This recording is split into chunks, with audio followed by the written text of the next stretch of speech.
Easwaramma Priyatanaya Sai Narayana.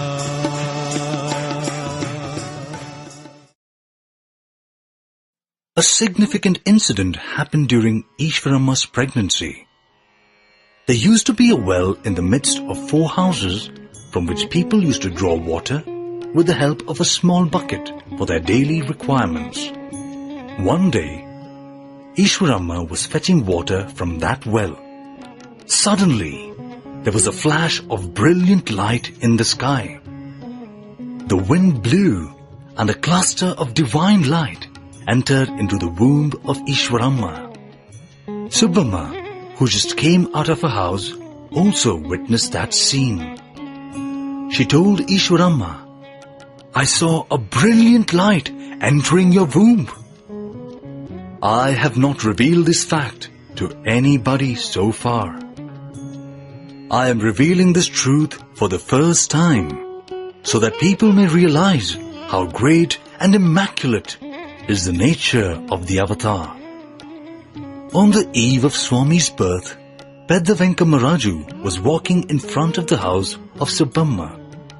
Subbamma called him into her house and told him, "Venkamaraju, you please name your son to be born as Satyanarayana." The next day, Easwaramma gave birth to a son at an auspicious moment early in the morning. It is natural for a child to cry the moment it is born. But this child did not cry. Observing this strange phenomenon, the women around got panicky as the child appeared to be stillborn.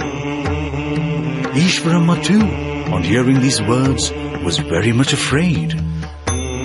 She just pinched the child so that he might cry.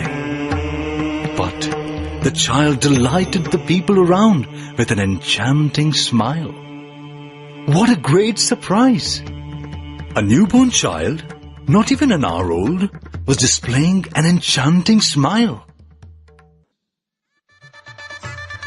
The boy was glowing day by day like the moon in the brighter fortnight of a month.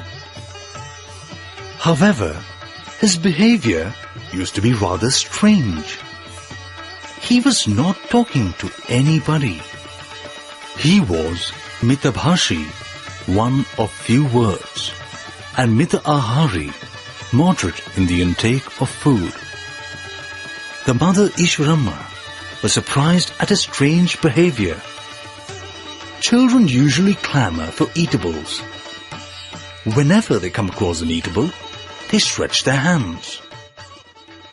But this particular child was not at all interested in food. Another characteristic of his was that he never used to allow non-vegetarian food to come anywhere near him. The elder sister, Venkama, supported her mother in all such matters. Both of them together were looking after this divine child very lovingly, constantly singing the glory of God. The child was growing in such a sacred environment.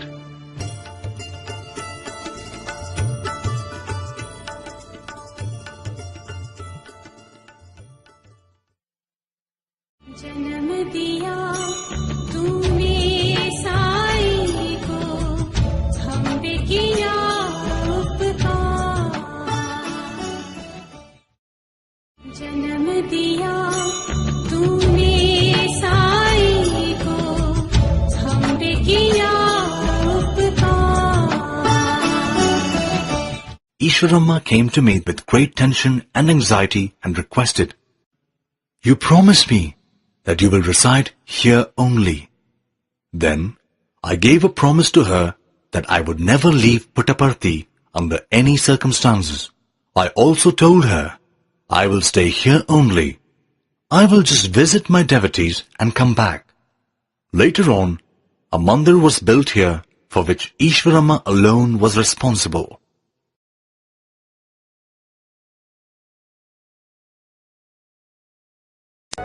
On 23rd November 1950, that is 60 years ago, when Swami was 25, the new mandir was inaugurated and Swami moved into it, living in a small room upstairs.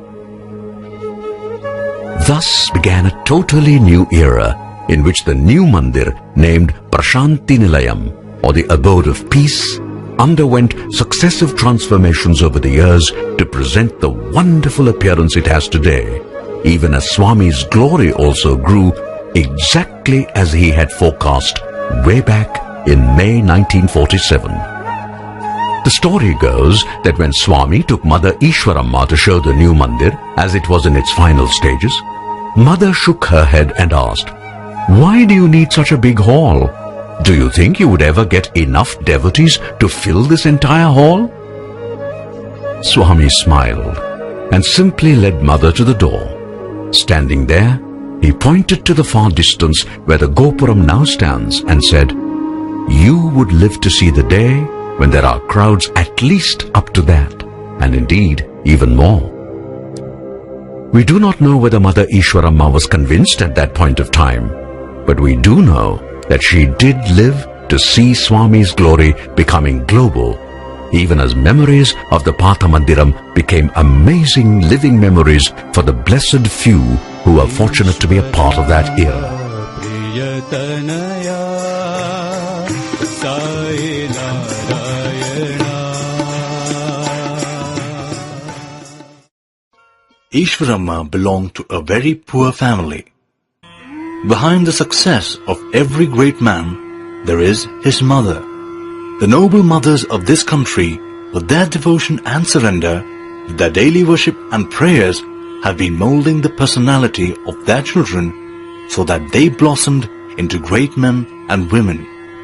They may not possess high education and academic degrees, but their character and nobility constituted their strength. In fact, this village of Puttaparthi has acquired great name and fame only because of the noble qualities of Easwaramma, who did not have any formal education. Unfortunately, today people are extolling the son of Easwaramma, forgetting Easwaramma herself.